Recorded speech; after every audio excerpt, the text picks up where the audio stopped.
Mesdames, Messieurs, nous allons bientôt redémarrer. Je vois que les participants sont déjà prêts. Je vois que certains ont déjà leur téléphone. Faites bien attention à ce qui va se passer sur scène plutôt que sur vos écrans. Bienvenue à tous. Bienvenue dans la maison du Land. Est-ce que vous savez où vous êtes? La Terre Sainte. Là où on apprenait l'allemand à Bruxelles, l'Institut Goethe. Est-ce que vous avez pris des cours ici? Je pense que Goethe s'intéressait beaucoup à la mobilité également. Il est parti en Italie et il est passé par Bade-Württemberg.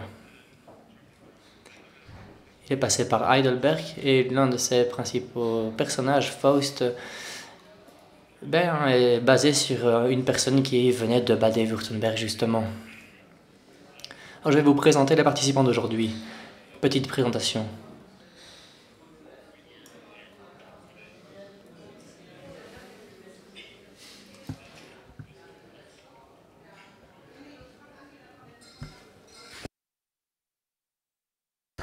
Donc voilà, une petite présentation de nos panélistes.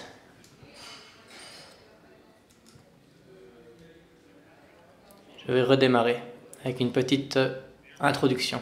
Cher ministre, chers députés, mesdames, messieurs,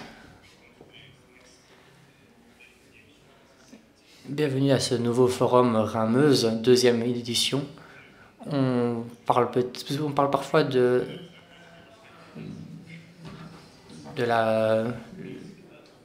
lieu là où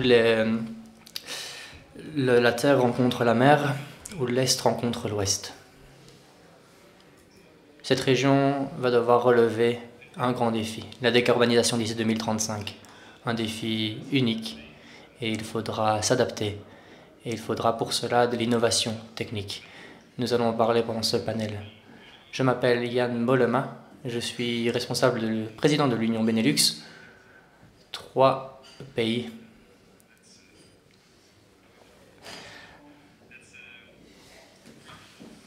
Donc 3 pays au sein de l'Europe. Nous avons commencé avec 3 autres pays européens, l'Italie, l'Allemagne de l'Ouest et la France. On voulait développer notre marché intérieur, raison pour laquelle nous fonctionnons encore de notre manière, et donc raison pour laquelle c'est intéressant de proposer ce genre de forum aujourd'hui.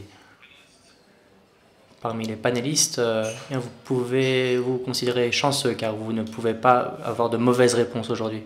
Pour l'innovation, il n'y a pas de créativité sans échec, donc n'hésitez pas à vous exprimer et à faire des erreurs.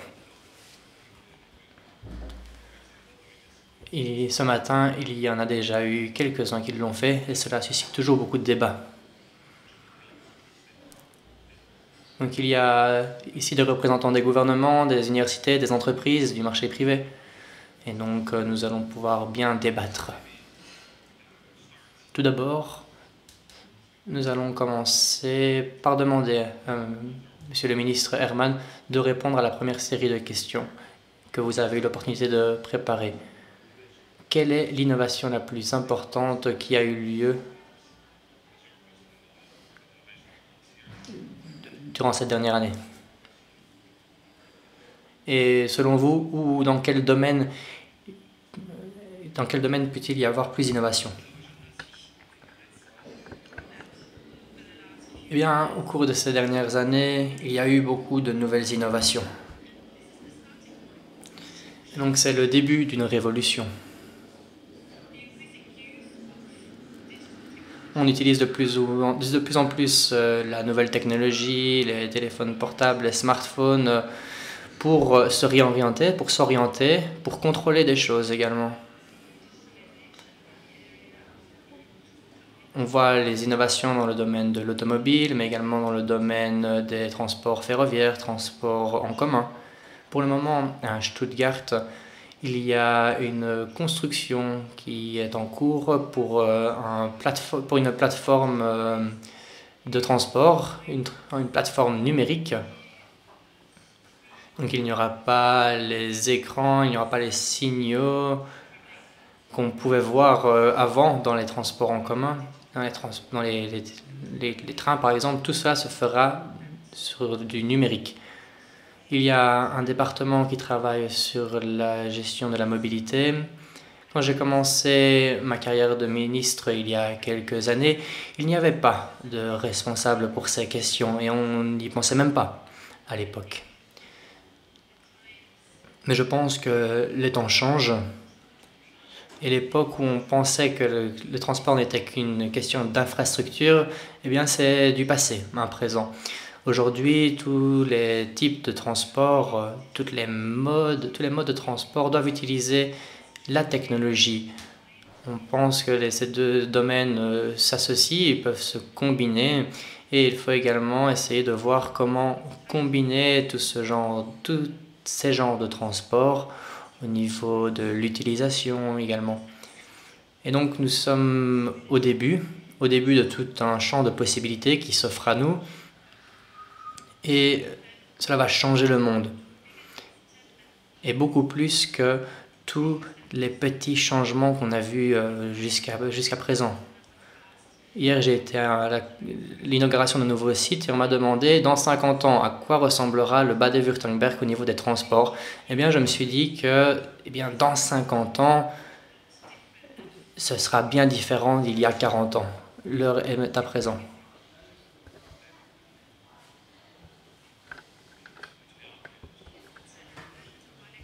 Il y a quelque temps, vous étiez là avec la maison du Benelux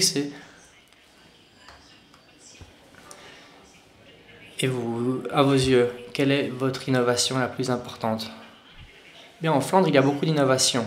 Comme vous l'avez dit, l'heure, c'est aujourd'hui. Le futur, c'est aujourd'hui. Nous voulons mettre l'accent sur la durabilité, la mobilité durable. Et nous avons plusieurs piliers. Premièrement, la transition. Transition dans le déplacement personnel, mais également dans les déplacements, dans le transport de marchandises. Nous avons également un plan très ambitieux pour le vélo. D'ici à 2040, l'objectif, c'est que la partie des vélos soit passée à 40%. Donc on voudrait... Mais les personnes n'acceptent de prendre leur vélo que si c'est sûr, s'ils peuvent se déplacer en sécurité. Et donc c'est ça l'accent qui est mis aujourd'hui. Nous avons consenti de nombreux investissements. Cette année, il y a eu un investissement à hauteur de 1,4 milliard d'euros pour des pistes cyclables sécurisées. Nous souhaitons qu'il y ait un nouveau réflexe chez nos concitoyens, un réflexe vélo. Donc si on veut se déplacer, pourquoi ne pas le faire en vélo tout d'abord? Et donc il faut encourager nos citoyens à se déplacer plus en vélo. Donc il y aura d'autres investissements qui seront consentis pour des infrastructures cyclables sûres. Le gouvernement flamand se fonde sur l'exemple de Copenhague pour subventionner toutes les infrastructures, mais également pour donner des informations sur la manière de construire des infrastructures sûres. Alors évidemment, en Flandre, c'est quelque chose de très important. Il y a également toute la question qui a trait au transport de marchandises. Il y a le secteur de la logistique qui est un secteur très important. C'est quelque chose de très important pour l'industrie flamande et l'économie flamande. Et nous souhaitons mettre l'accent également là-dessus. Et nous, avec les Pays-Bas, nous allons prendre les devants. Par ailleurs, nous voulons également nous pencher sur la question de la navigation maritime, avec un nouveau cadre et pour faciliter les choses. Il y a plusieurs parties qui prennent des initiatives et qui se concentrent sur les navires qui sont durables, qui sont alimentés par l'électricité et qui peuvent également être conduit sans capitaine présent sur le bateau. Et je pense que ça, c'est l'avenir. D'un côté, nous allons donc privilégier la durabilité et l'électricité, mais également la conduite autonome, donc les voitures et les navires autonomes.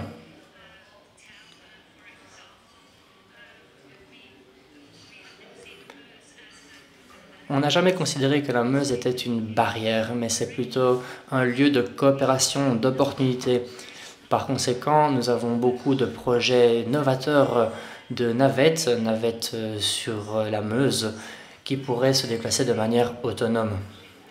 Donc j'ai foi en cette automatisation, en cette transition également pour le transport de marchandises, mais également le transport de personnes. Il s'agit là d'une priorité à nos yeux, et donc c'est très important pour moi.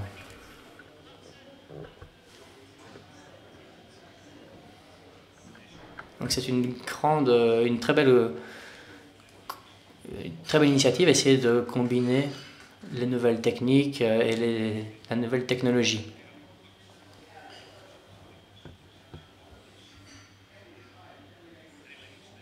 Je vois que nous pouvons parler de nombreuses langues, donc je vais essayer de parler néerlandais, parce que d'habitude je parle en anglais à Bruxelles, mais ici c'est un luxe de pouvoir parler et de pouvoir s'exprimer en néerlandais. Alors bienvenue dans ce panel.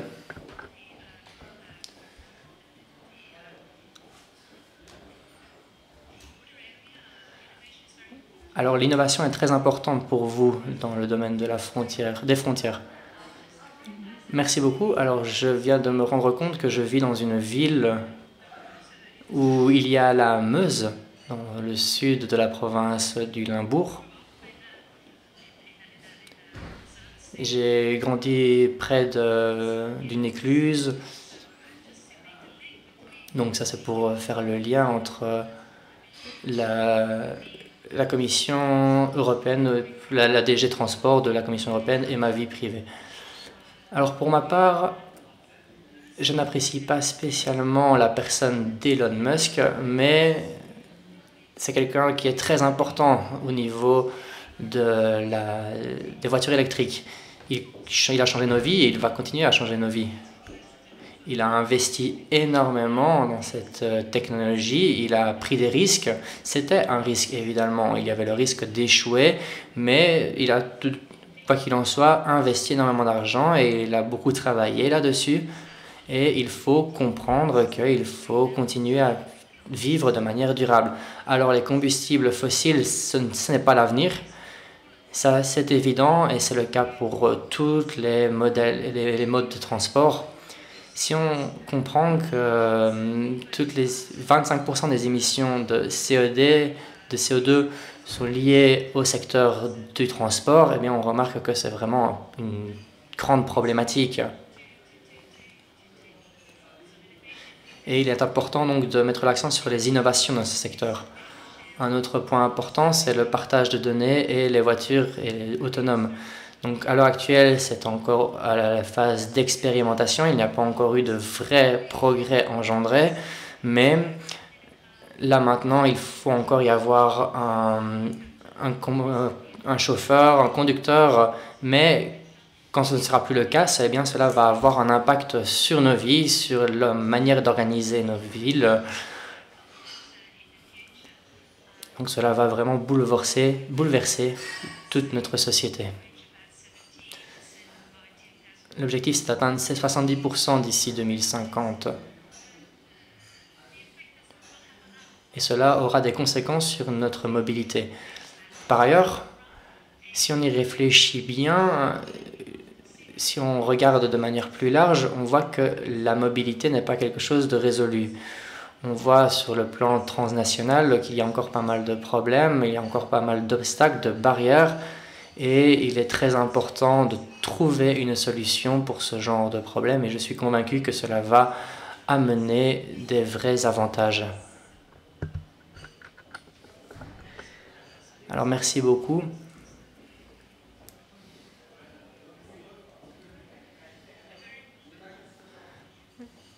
Bienvenue également. Selon vous, d'où viennent les innovations? Vous avez l'opportunité de regarder un peu derrière les rideaux en tant que responsable politique. Est-ce que vous pouvez nous en parler un peu plus? D'où viennent les innovations?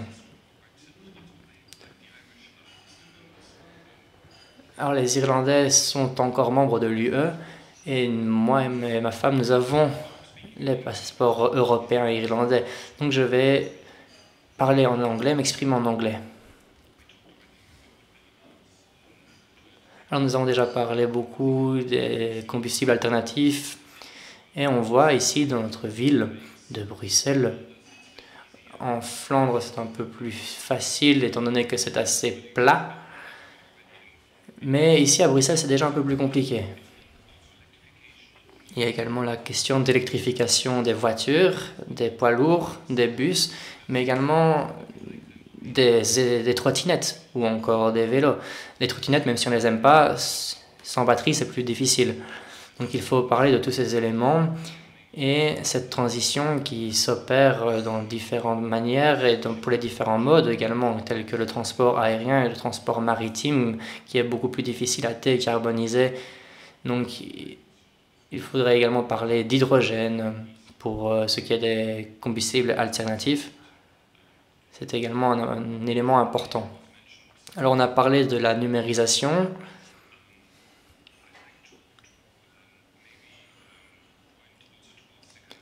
Et je souhaiterais également parler de la numérisation fondée sur l'utilisateur. Donc utiliser des modes ergonomiques pratiques, par exemple pour vos voitures. Pour le moment, la manière la plus facile de se déplacer, eh bien, c'est de prendre la voiture. Donc ça, c'est vraiment porte à porte. C'est facile, mais ce n'est pas l'avenir que l'on envisage.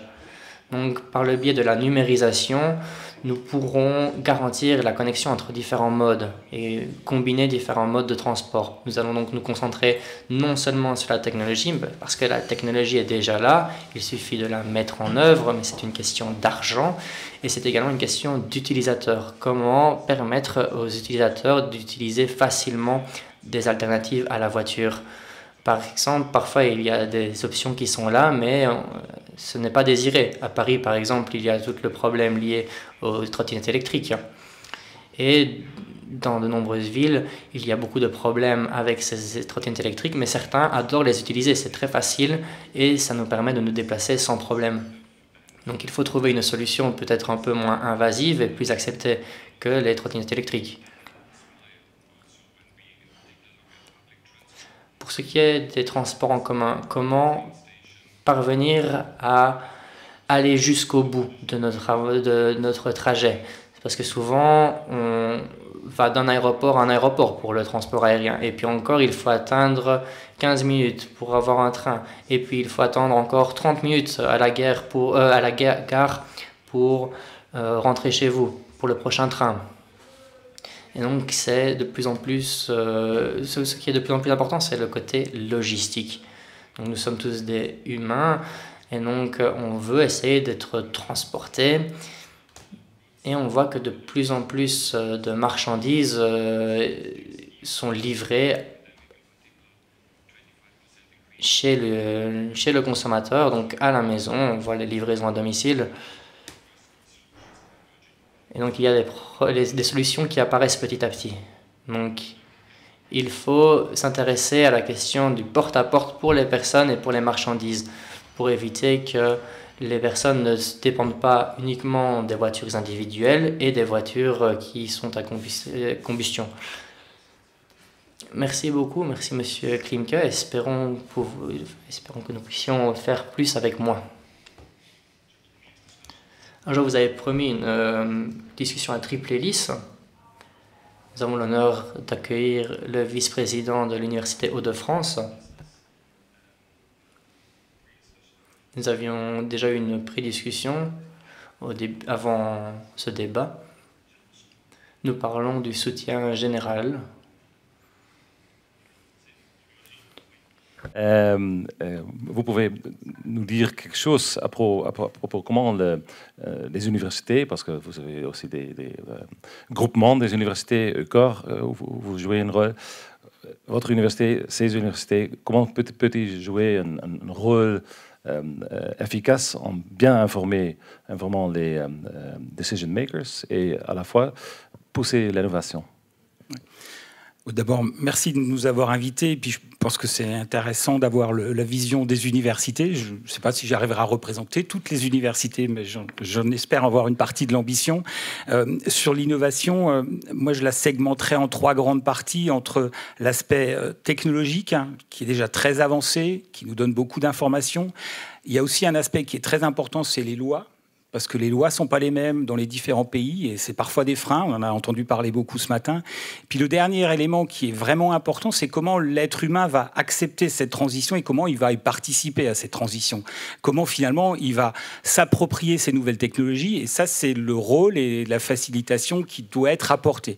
Et en plus tout ça doit être, j'aimais bien le terme de synchroniser ce matin, tout ça doit être synchronisé et être synchrone. Donc aujourd'hui quand les universités travaillent sur ce genre de sujet, ils n'abordent pas un seul des aspects, ils abordent les 3 aspects. Et il y a plusieurs projets qui ont été menés dans les cadres disponibles, Interreg et autres, où on est amené à travailler ensemble. Et l'avantage de notre région transfrontalière, c'est qu'on a vraiment l'habitude de travailler ensemble les différentes universités. Et c'est vraiment abordé sous un aspect transversal. Parfois, les gens des sciences humaines ont besoin d'informations venant des réseaux téléphoniques pour pouvoir interconnecter, savoir comment les véhicules se sont déplacés, pour pouvoir après analyser les différents comportements à l'échelle d'un quartier, à l'échelle d'une ville. Donc les données, finalement, c'est parfois, quand on parle de digitalisation et de numérisation, les données, c'est peut-être un lien entre tout ça. Et puis finalement, on est nous aussi pourvoyeurs de données dans nos mouvements. Ensuite, ça c'était pour la réponse, on va dire, un peu scientifique sur l'innovation.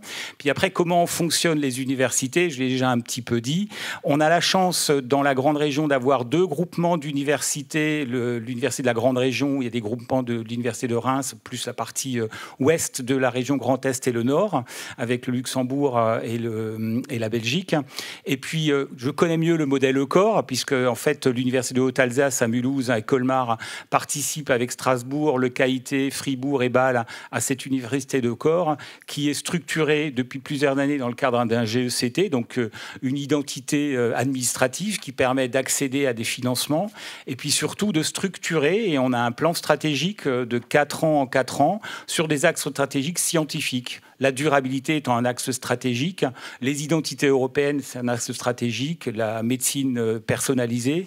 Et donc, en fait, on a vraiment l'habitude de travailler ensemble et l'innovation, elle doit être vue très en amont. C'est-à-dire que, quelque part, il faut que la population, les questions viennent de là. On est en contact. D'abord, on est en contact avec des étudiants. Je pense que la transition, elle passera aussi beaucoup par eux parce que leur mode de fonctionnement et leur mode de déplacement, on l'a déjà dit ce matin, change beaucoup. Donc, on est au contact de la population. On vient aussi nous voir. Je sais qu'on a répondu récemment sur une problématique de transition énergétique avec la fermeture de Fessenheim. Les universités ont l'habitude de travailler ensemble, se retrouver, de mettre des groupes de travail. C'est pas des groupes de travail, c'est transversal. C'est entre les différentes universités. Donc on a vraiment des résultats intéressants. Les gens se connaissent, se respectent. On arrive à partager un grand nombre de choses. Et puis après, on rend la copie au monde industriel, avec qui on collabore souvent, et puis au monde socio-économique, aux politiques, pour qu'ils s'approprient eux aussi les résultats en amont de nos travaux. Merci. Un grand rôle de plus-valeur pour les universités dans l'innovation, alors. Madame Laure, Madame Navarre du Laure, et avec le motto « Keeps moving », alors ça promet beaucoup. Votre compagnie est un noyau, je pense, d'innovation, d'intermodalité, quand j'ai bien compris. Peut-être aussi, suivant de ce que M. Dieterlen a dit, le scaling up, la synchronisation, est-ce que ça va marcher dans les nouveaux marchés? Merci Madame la Présidente, merci Monsieur le Ministre d'accueillir une entreprise de taille intermédiaire, Mittelstand, de notre territoire du Grand Est. Nous avons 60 ans d'existence et depuis 60 ans, notre fondateur, Robert Lor, a toujours souhaité innover pour exister, pour deux principales raisons. La première, c'est que nous sommes une entreprise de taille intermédiaire, donc pour que nous puissions être en compétition avec les grands industriels, il nous faut absolument être disruptif, être différenciant. Et la seconde raison de notre attachement à la protection de notre planète, elle vient du fait que nous sommes très proches de notre territoire, donc certainement dans une logique de préservation plutôt que dans une démarche de prédation. C'est un ADN très fort du groupe, et vous m'aviez posé la question par la préparation intermédiaire, quelle était l'innovation qui m'avait le plus marqué. Je vous dirais avec honnêteté et modestie, la nôtre, celle par exemple d'avoir fait démarrer il y a plus de 20 ans une solution de ferroutage qui permet de transférer les camions de la route vers le rail, 2 millions de semis transférés, autant de tonnes de CO2 économisées. Et c'est certainement le projet qui a le plus mauvais ROI dans le groupe, parce que innover, c'est difficile. Depuis les 60 ans d'existence du groupe, c'est à peu près 1 milliard réinvesti dans l'innovation, dans notre groupe, pour être ce qu'on est. Un groupe qui exporte, un groupe qui emploie, un groupe qui est très attaché, encore une fois, à son territoire. Mais ça, c'est très immodeste de penser que la meilleure innovation, c'est nous qu'on les fait. Donc ça, c'est pas celle-ci que je citerai. Je pense que ce qui m'a le plus frappé sur la dernière décennie, c'est la mobilité partagée, sharing mobility, qui a son pendant, qui est la digitalisation, on l'a dit tout à l'heure. Il y a peu de temps, un partenaire, une start-up que l'on avait fait travailler sur notre projet de navette urbaine électrique, m'avait dit si ton innovation, elle n'existe pas là, elle n'existera nulle part, elle n'existera jamais. J'avais trouvé que c'était un peu prétentieux, mais il avait tellement raison. Donc ça, c'est une innovation qui a complètement bousculé les usages, qui a amené de la rupture d'usage. Et aujourd'hui, on peut dire qu'on a peut-être moins besoin d'infrastructures, peut-être pas après la table ronde de ce matin, parce qu'effectivement, il y a encore besoin d'investissement, ça c'est très clair, mais on a surtout besoin de continuer à créer plus d'usages, et plus d'usages dans la mobilité partagée. Ça, c'est vraiment une conviction très profonde. On se lance dans une innovation de rupture, de nouveau, en imaginant comment utiliser le tiers du réseau ferroviaire national français, qui est soit déjà fermé, soit en abandon, en imaginant un objet plus frugal, plus inclusif, parce que je pense que l'innovation, elle va passer par, effectivement, des enjeux d'hybridité. Mettre un bus avec des roues en fer pour aller sur le rail, ça va être un objet moins coûteux à exploiter, qui va pouvoir se déployer et aller à la rencontre des territoires. Voilà un peu ce que sont les convictions. On a aussi imaginé, à une époque récente, de rendre autonome notre véhicule, notre petite navette.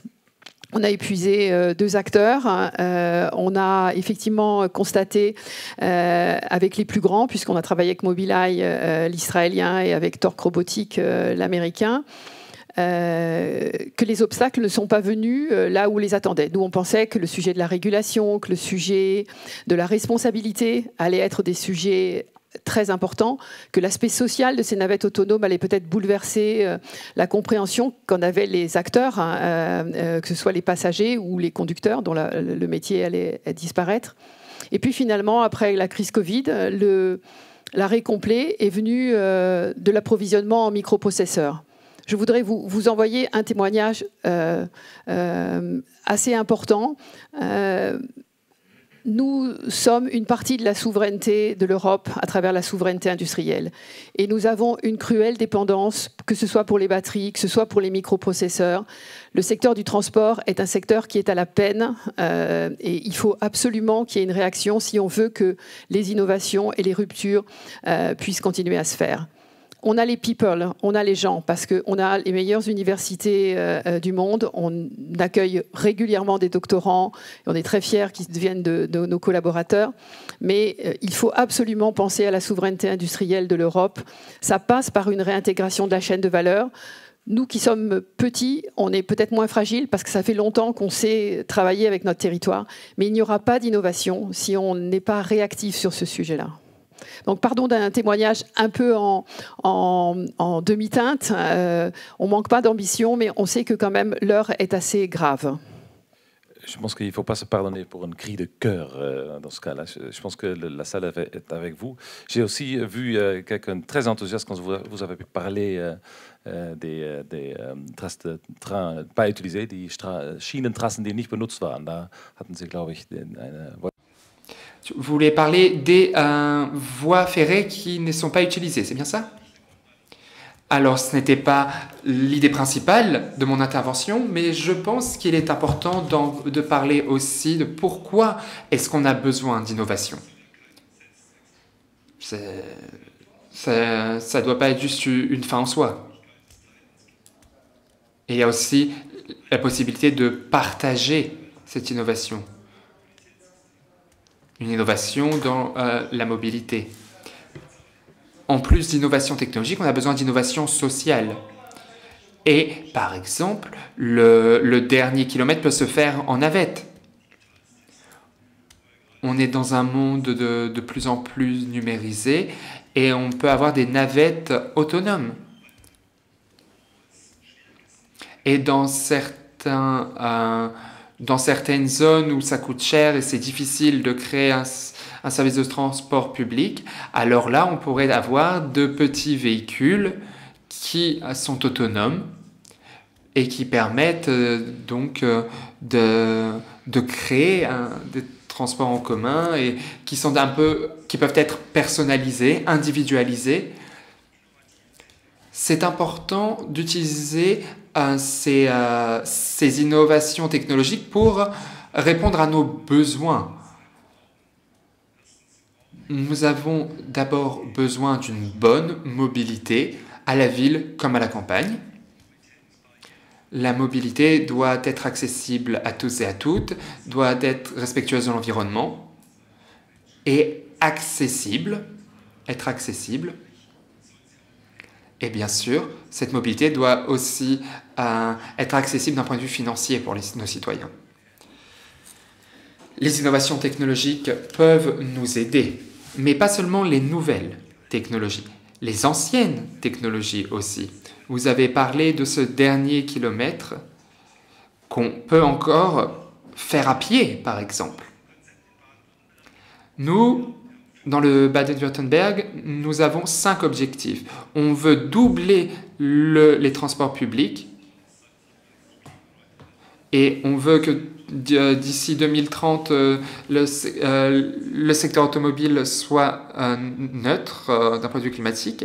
On veut plus de véhicules électriques, mais on veut aussi que l'utilisateur soit un peu plus actif en prenant le vélo, en marchant le dernier kilomètre, par exemple. Et c'est bon pour les villes, c'est bon pour la santé.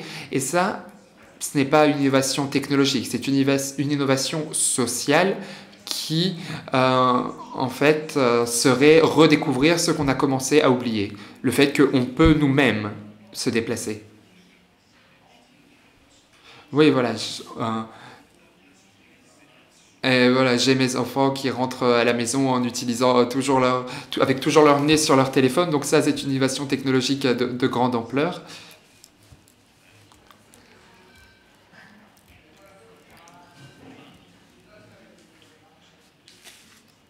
Alors, je vais peut-être poser ma question en anglais pour que tout le monde puisse la comprendre directement, même sans casque. Est-ce que vous avez, pour vous, des objectifs similaires ? Est-ce qu'il y a des innovations qui pourraient être partagées avec le Baden-Württemberg? Est-ce qu'en Flandre, vous avez d'autres innovations? C'est un endroit central pour l'industrie lourde et aujourd'hui, il faut repenser où l'on implante nos usines, notre industrie. Est-ce que vous voyez des opportunités de collaboration entre vos deux régions qui sont d'importance en Europe?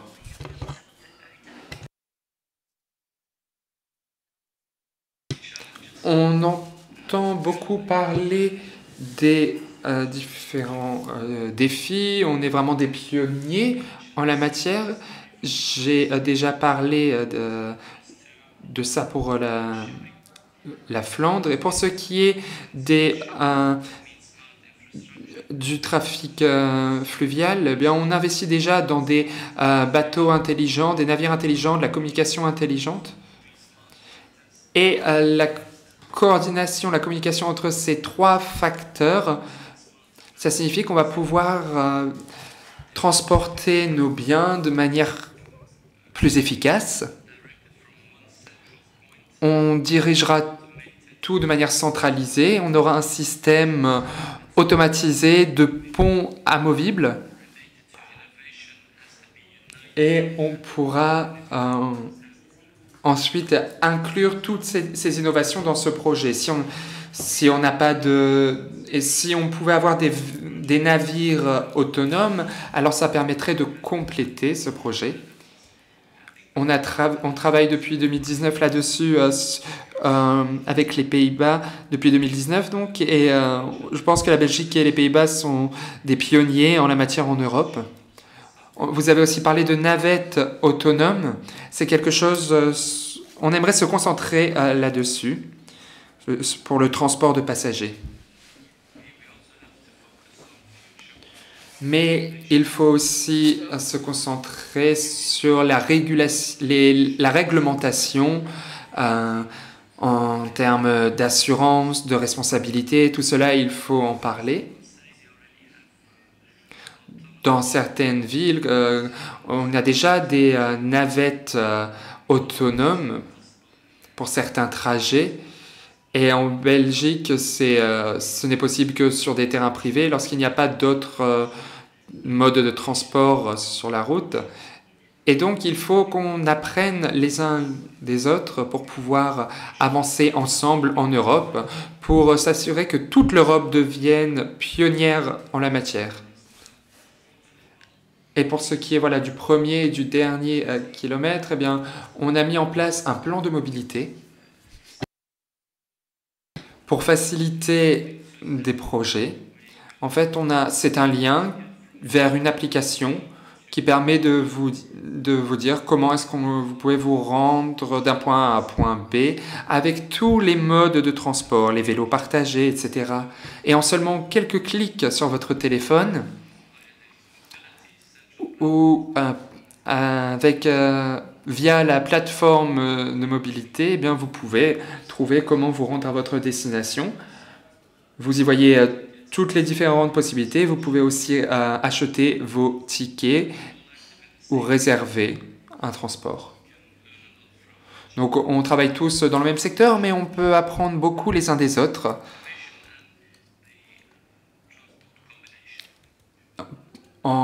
Pour ce qui est de l'innovation et des transports multimodaux.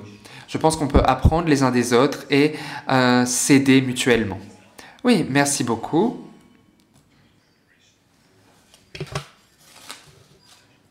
Ici, on a différentes entités qui sont assises l'une à côté de l'autre, avec des objectifs à long terme, d'ici 2050 notamment. Mais alors, comment est-ce qu'on fait pour les atteindre?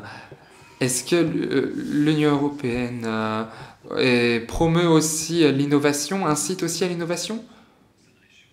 Ce matin, on en parlait déjà. Ce que vous faites au Parlement, que faites-vous au Parlement et à la Commission européenne pour faciliter cela?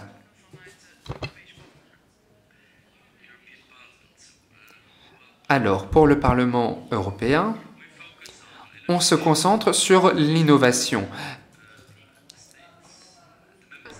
Il y a de l'innovation au niveau national, régional. C'est vraiment très important en Europe.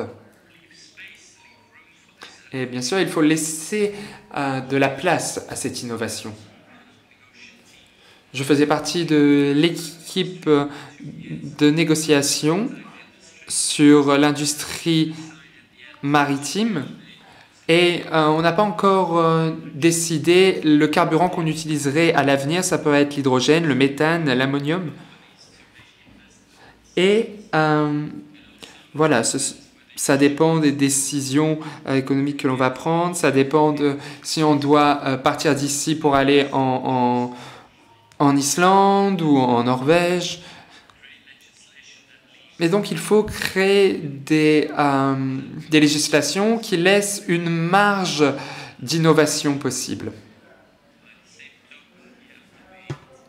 Et il faut aussi qu'on adopte une posture protectionniste.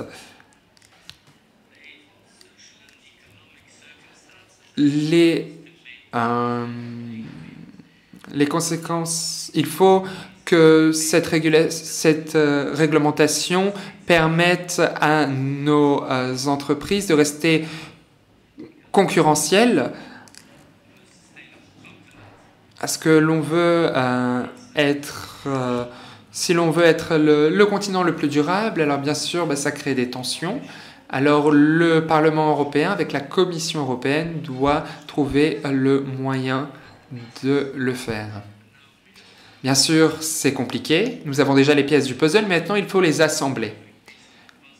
Et bien sûr, en fait, on a pris trop de temps à chercher les pièces du puzzle. Et maintenant, je passe la parole à mon collègue de la Commission. Oui, c'est ce sur quoi nous travaillons. Cela va nous aider à accélérer la neutralité carbone. Et si on s'intéresse un peu aux données de mobilité, aux tickets uniques, etc., je pense que voilà, ce sont des problèmes dont on a beaucoup discuté pendant longtemps, et ce n'est pas forcément des problèmes technologiques, mais plutôt un aspect juridique, concurrentiel, et ça dépend aussi des conditions cadres.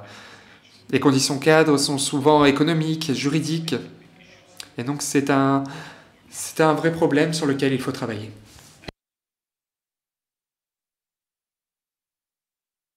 Nous essayons aussi de faciliter cette transition dans les villes.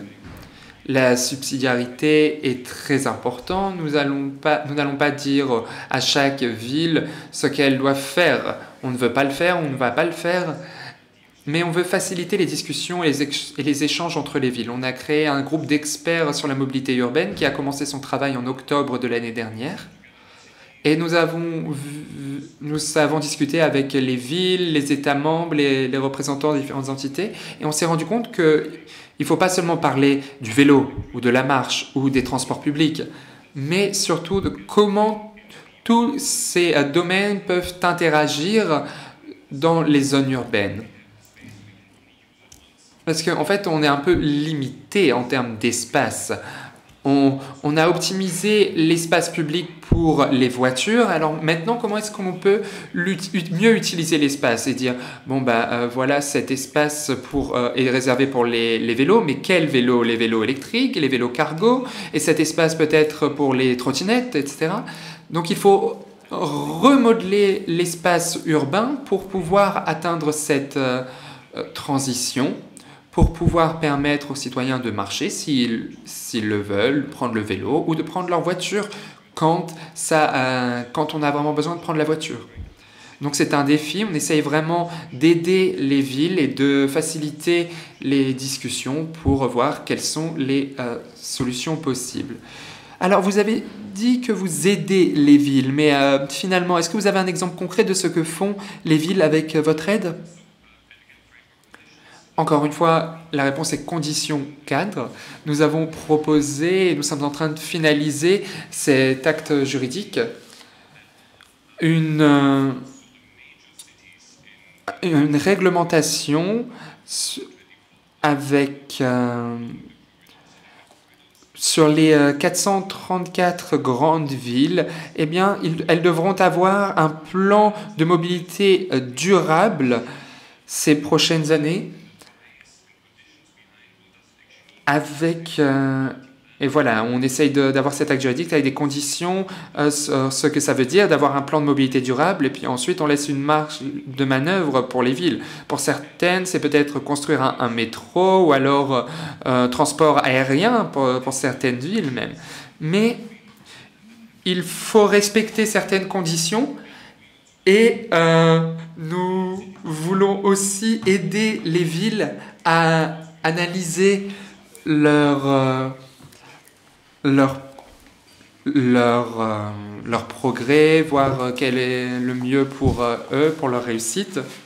Nous voulons travailler ensemble avec les villes et les États membres pour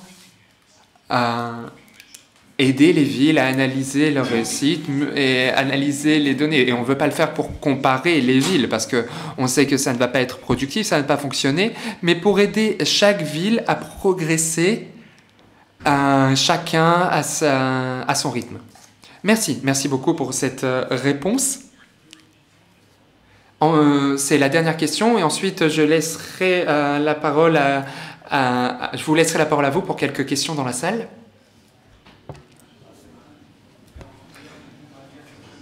Comment est-ce que l'économie et le monde académique peuvent travailler main dans la main? C'est une question ouverte que je vous pose.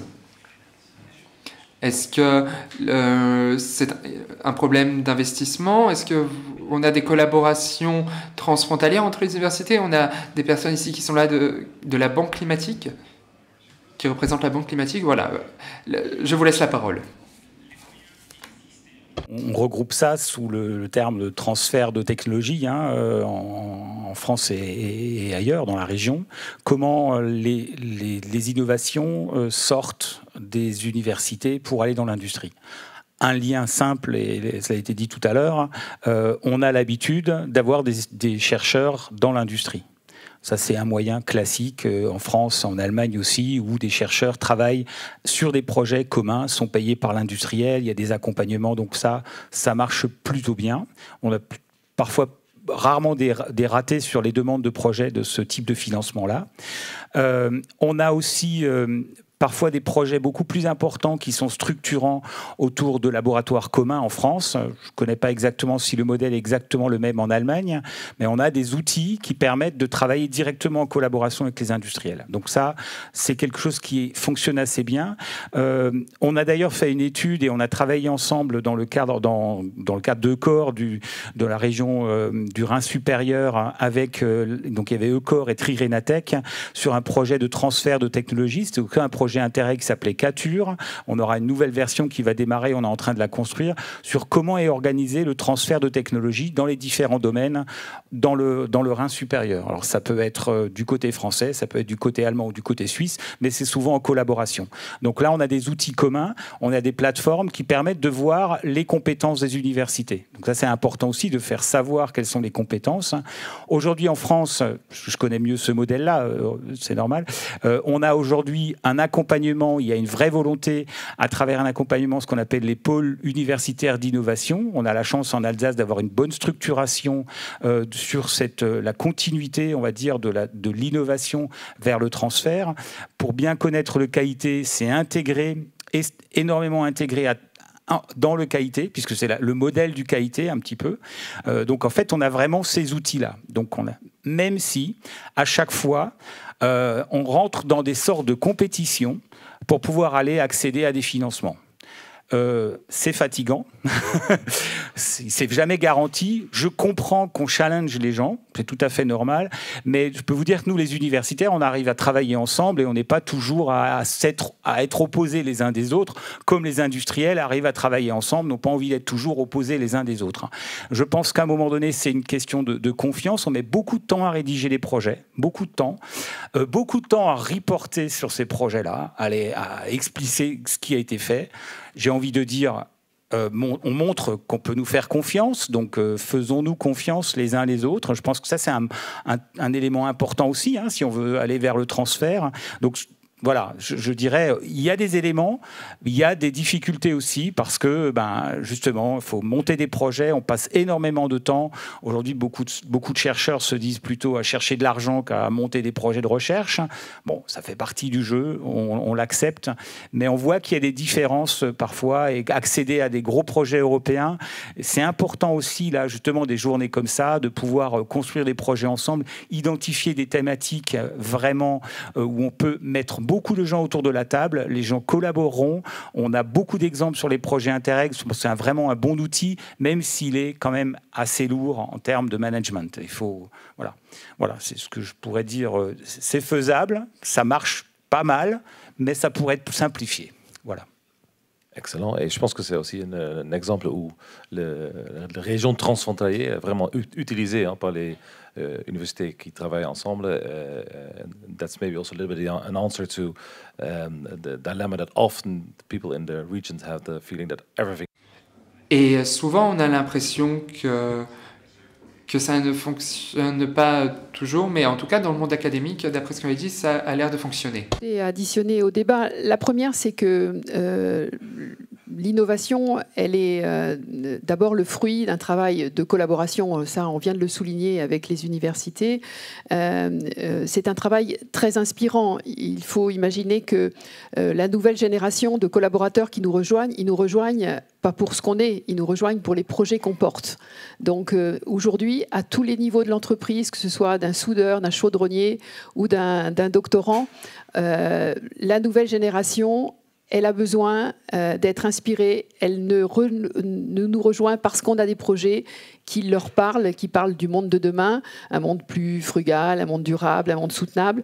Et c'est la richesse de l'entreprise, il faut être très clair. Donc, elle est partagée autant qu'on peut. On travaille beaucoup en consortium, que ce soit avec les universités, que ce soit avec d'autres entreprises. Et une entreprise comme la nôtre, installée en transfrontalier, elle ne connaît pas de frontières.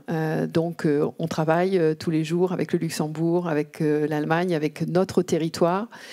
Et la seconde chose sur laquelle je voudrais peut-être insister, c'est qu'on a besoin des expérimentations de ces labs que vous créez sur les territoires, parce que c'est là qu'on peut faire naître paisiblement les projets de rupture. C'est là qu'on peut embarquer la population pour qu'elle puisse adhérer au concept. Me revient en tête, parce qu'il est dans la salle, une expérimentation qu'on a conduite sur notre navette autonome avec Transdev. On avait deux navettes, l'une qui avait le logo de Transdev et la seconde qui n'avait pas de logo. Donc la première avait une identité, elle était marquée de l'opérateur qui opérait la chose publique, et la seconde, elle était anonymisée. Eh bien, les gens ont eu confiance dans celle qui avait un nom, qui portait le nom d'un territoire, et ils se sont assez peu posé de questions pour l'emprunter. Celle qui était anonymisée était un objet un peu tech qui ne les inspirait pas. Donc on a besoin que vous nous fassiez confiance pour conduire ces expérimentations. C'est véritablement fondamental. Il y en a une qui me vient à l'esprit avec le train très léger, où on est très heureux de trouver dans le Grand Est notre premier terrain de jeu, parce qu'effectivement, il y a une prise de risque assez importante, et quand un territoire accepte d'accueillir une expérimentation, eh bien c'est un booster incroyable. Les people, c'est vraiment aujourd'hui la clé de ces innovations technologiques, encore une fois, que ce soit ceux qui sont dans l'entreprise ou que ce soit ceux qui demain les emprunteront. Merci. Une réaction? Oui. Pour compléter ça, pour dire que la personne est importante, un angle qui peut parfois être intéressant, et on n'en a pas parlé, la mobilité, elle n'est pas la même pour tout le monde. Prenons le pire des cas, quelqu'un handicapé qui est réduit dans sa mobilité, pour plein de raisons, parce qu'il ne sait pas reconnaître les rues, parce qu'il ne peut pas se déplacer. Je pense que parfois, les innovations, quand on arrive à régler les problèmes pour les personnes en difficulté, elles servent à tout le monde. Je trouve que ça, c'est un angle qui est des fois intéressant à avoir en tête, c'est se dire qu'est-ce que je pourrais faire dans cette situation-là pour quelqu'un limité dans ses déplacements, parce qu'il ne comprend pas le trajet, parce que l'accompagnement avec le téléphone, c'est intéressant, parce qu'il ne peut pas se déplacer physiquement, parce qu'il ne peut pas conduire. Comment je peux l'accompagner? Et on trouvera des innovations, de nouvelles innovations. Voilà, une petite idée. Je pense que c'est une idée à mener après cette réunion aussi. In de zaal, zijn er vragen? Are there any questions from the room? Y a-t-il des questions dans la salle? Je vois ici à gauche.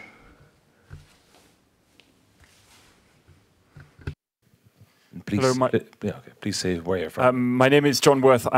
John Worth, lobbyiste pour améliorer les infrastructures ferroviaires en Europe.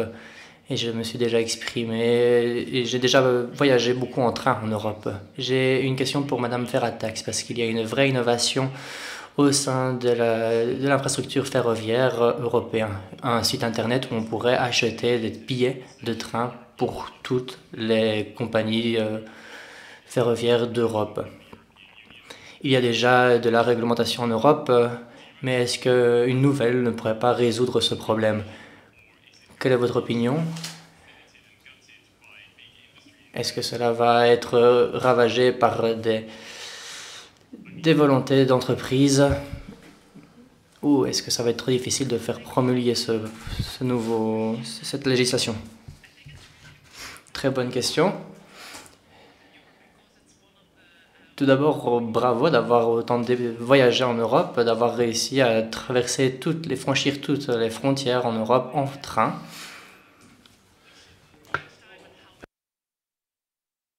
Je sais que ça prend beaucoup de temps et ça demande beaucoup d'argent. Pour être tout à fait honnête par rapport à votre question, c'est difficile. C'est difficile parce que cela dépend des États membres et des entreprises de partager leurs informations pour les billets. Ils devraient le faire, oui, mais in fine, c'est aux États membres et aux entreprises de décider s'ils veulent le faire ou non. Et ça, c'est tout le dilemme. Je pense que c'est une question très difficile. J'aurais aimé pouvoir vous apporter une réponse un peu plus positive, plus optimiste, mais je pense que malheureusement, c'est ça la vérité. Merci. Je pense que monsieur le ministre, a également une réponse. Dans notre région, on est un peu en Europe au niveau du transport en commun. Quand je suis devenu ministre, nous avions 22 systèmes de réseau ferroviaire avec autant de systèmes de billetterie et il est impossible de passer d'un système à un autre. Et après 5 ans, nous avons réussi à adopter un tarif qui est valide pour tout le Bade-Württemberg. Ces différents systèmes, échelon local et échelon régional, eh bien, sont restés, mais ils ont dû accepter un tarif commun. Et ainsi, il est possible à présent d'utiliser ces tickets à l'extérieur de ces régions, et c'est quelque chose de très important. Si nous souhaitons rendre le transport en commun accessible à la grande majorité, il faut essayer de se débarrasser de ces barrières, parce que nous devons utiliser un billet pour 1 € par jour pour toutes les personnes qui ont moins de 27 ans, et ce billet, il est disponible dans toutes les régions et partout en Bade-Württemberg et en Allemagne dès le 1er mai. Donc à partir du 1er mai, il y a ce nouveau billet, 49 € par mois, qui est valide partout en Allemagne. Et ça, j'en parle parce que en Allemagne, mais également dans les différents États fédéraux, il y a énormément de différents régimes, de systèmes. Et donc, on est bien conscient de ces problèmes et il faut réussir à surmonter ces barrières, surmonter ces obstacles. Et nous souhaitons que la majorité de nos citoyens puissent utiliser les transports en commun. Et c'est là que ces versions numériques peuvent jouer un rôle. En Allemagne, ce sont des billets donc numériques qui seront utilisés. Il y a quelques années, on disait que c'était impossible d'utiliser ces systèmes numériques parce qu'on n'avait pas les appareils. Mais à présent, ces appareils, on les a achetés et ce sera beaucoup plus simple. Et donc l'espoir, c'est également que cela va accroître la pression de la part de l'Union européenne parce que ce genre de choses sont assez démodées. Ce matin, il y a eu également une autre table ronde durant laquelle M. Stock de la société ferroviaire autrichienne nous a indiqué qu'il fallait encore changer de chauffeur de train à chaque gare. Pendant 10 ans, on a eu des frontières ouvertes pour les camions, par exemple. Mais pour les trains, ce n'est pas le cas. Et peut-être qu'avec la nouvelle technologie, eh bien, ce sera possible de diminuer ces obstacles plus facilement. Merci. Il faudra faire preuve de courage politique. Est-ce qu'il y a une autre question? Oui, alors au fond de la salle. Second line, yes. Yeah, Martin Unfried from Maastricht University. Maastricht, de l'université de Maastricht. Nous avons fait une étude sur les trams de Hasselt à Maastricht et on a un problème à Maastricht. Il s'agit d'une connexion transfrontalière. Aller à Anvers en train, ce n'est pas possible pour nous. Donc il y a des problèmes avec les bus pour aller jusqu'à Hasselt. C'est un voyage qui est tout simplement impossible. Donc ma question pour Madame la Ministre, pouvons-nous avoir un espoir que Maastricht et Anvers aient une meilleure connexion à l'avenir? Dank u wel voor uw vraag. Merci pour votre question. Alors, le tram, c'est quelque chose de compliqué. Une question qui est là depuis le début du siècle. L'objectif, c'était d'avoir l'université de Maastricht et d'Anvers qui soient reliées et qu'on ait donc une liaison tram. C'est un projet qui a démarré au début du siècle, mais qui est resté là en suspens pendant longtemps. Et donc on a choisi, concrètement, de ne plus avoir un ancien système de tram. Et donc on a choisi d'avoir des transports en commun plus faciles, plus simples, et donc d'avoir des bus autonomes. Et cela va fluidifier toute la circulation. Et donc, une autre question, c'est comment relier ces deux points facilement. Eh bien, on se penche par exemple sur la possibilité d'avoir un transport ferroviaire. On ne peut pas se dire qu'on va d'abord prendre un train et puis ensuite un bus, ça ce n'est pas possible. Nous avons déjà des solutions en Flandre et on commence à mettre en œuvre tout ce réseau. Et une fois que ce réseau sera bien mis en œuvre, il y aura également toute la question du système ferroviaire, du réseau ferroviaire. Si vous pouvez avoir un train vers Maastricht ou vers Genk ou vers Liège, cela sera beaucoup plus facile. Et cela permettra d'avoir des connexions beaucoup plus rapides. Donc nous essayons de mettre en œuvre ces lignes, ces réseaux ferroviaires novateurs. Et donc nous avons adopté une approche basée sur les nécessités, sur la nécessité. Et donc cela a plusieurs couches. Nous avons dû trouver des solutions taillées sur mesure. Et on se concentre, c'est la solution sur laquelle nous nous concentrons pour le moment. Et j'espère que vous allez pouvoir avoir rapidement cette liaison Maastricht-Anvers. Alors je ne pense pas qu'il y a d'autres questions. Ah, à l'arrière.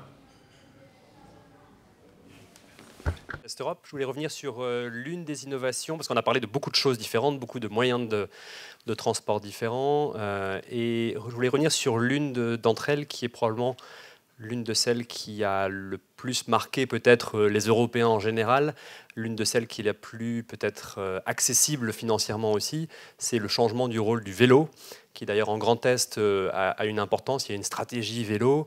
Il y a eu d'ailleurs par le passé des visites pour voir en Flandre comment ça se passe et prendre le modèle flamand comme exemple pour essayer de développer le vélo aussi en France. Et donc là-dessus, je voulais avoir votre avis sur est-ce qu'on en fait suffisamment au niveau européen pour développer le vélo. On sait qu'il y a une stratégie qui a été proposée par la présidente de la commission transport au Parlement européen, l'idée d'avoir une résolution européenne pour développer le vélo.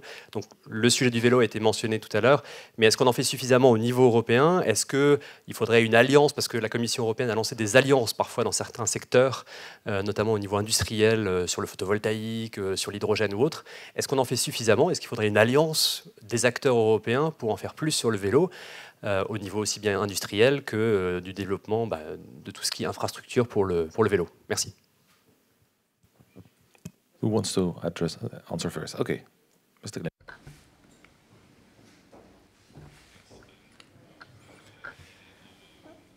Très bon point. Alors, Monsieur Frans Timmermans, vice-exécutif, a présenté une proposition dans la Commission et présentée au Parlement et au Conseil pour voir si nous pouvons travailler à ces sujets. Donc, il y a 14 États membres qui ont signé une convention commune. Simplement plusieurs aspects importants. Par exemple, le volet industriel, la production de vélos et de technologies de vélos. Je pense que si vous avez acheté un vélo récemment, vous avez certainement été surpris par leur prix. Aujourd'hui, un vélo électrique coûte plus de 1 000 € facilement.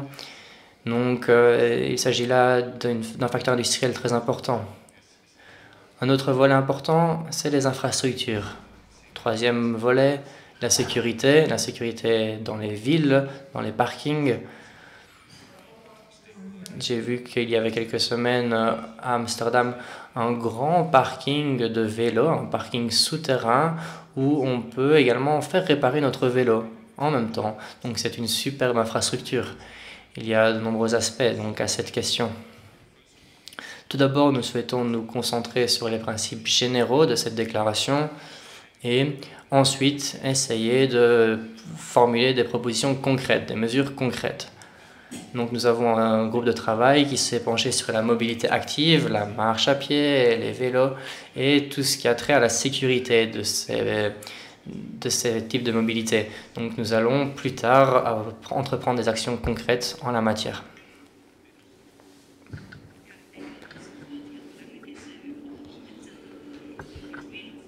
Je pense que c'est vraiment quelque chose de très important. La mobilité en vélo, c'est quelque chose de crucial pour nous.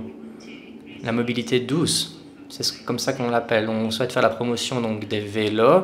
C'est un aspect très important. Après la crise Covid, on a vu qu'il y avait de plus en plus de vélos sur les routes. Il y a des vélos, des familles en vélo, il y a les speedelec, donc les vélos électriques à grande vitesse. En Belgique, par exemple, on a constaté que le nombre d'utilisateurs de speedelec est bien plus élevé en Flandre qu'en Wallonie. Et donc, les règles doivent être adaptées pour cela. Il faut créer de l'espace pour pouvoir accueillir tous ces nouveaux cyclistes sur la route et avoir suffisamment de place pour eux pour garantir leur sécurité. Il faut donc développer des infrastructures pistes cyclables près du canal, par exemple. Donc, nous nous concentrons sur, d'un côté, les infrastructures de vélo qui doivent être plus sûres, plus larges également. Donc, on doit se concentrer, par exemple, sur les carrefours, rendre les carrefours plus sûrs pour les vélos. Et d'un autre côté, il y a toute la question du prix des vélos. Oui, c'est vrai, les vélos sont chers, très chers aujourd'hui.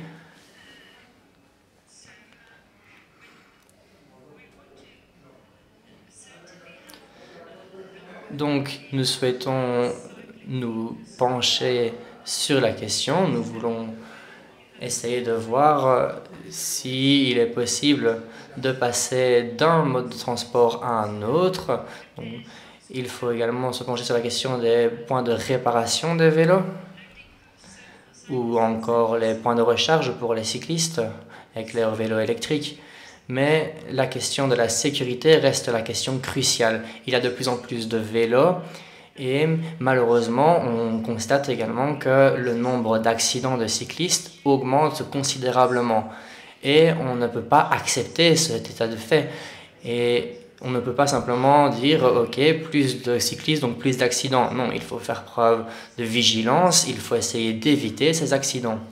Par exemple, en Belgique, aujourd'hui, il y a l'obligation de port de casque, car cela va certainement diminuer le nombre de blessures de cyclistes, mais parallèlement, nous devons également nous concentrer sur d'autres actions, sensibiliser les nouveaux cyclistes, et ce sont des choses que nous devons appliquer bien dans toute l'Europe. Nous devons sensibiliser les cyclistes pour garantir leur sécurité. Nous devons travailler de concert, tous ensemble, pour que l'activité, la mobilité à vélo soit plus sûre.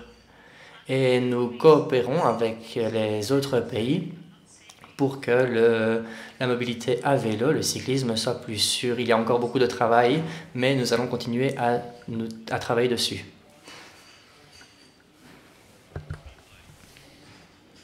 Alors à la rue de Béliard, rue de la Loi, il y a à présent des pistes cyclables là où avant il y avait des voitures, donc c'est possible. Je pense que lors du prochain panel, il y aura le ministre M. Gilles Quinet qui va parler de la Déclaration européenne de vélo et l'année européenne du vélo. Donc ce sont des choses qui vont nous connecter certainement. Je pense que les régions qui sont représentées dans ce panel, eh bien, ce sont des régions qui adorent les vélos. Par exemple, dans de nombreuses universités dans d'autres villes également de cette région, il y a beaucoup de vélos. Et avec toutes ces innovations, il faudrait peut-être, dans 1 ou 2 ans, eh bien, essayer de voir un peu ce qu'est la situation à ce moment-là. Prendre 2-3 pas de recul et voir quelle est la situation. Alors je souhaiterais vous demander d'applaudir nos panélistes et de les remercier. Et je vais donner la parole au prochain modérateur de la prochaine table ronde. Merci.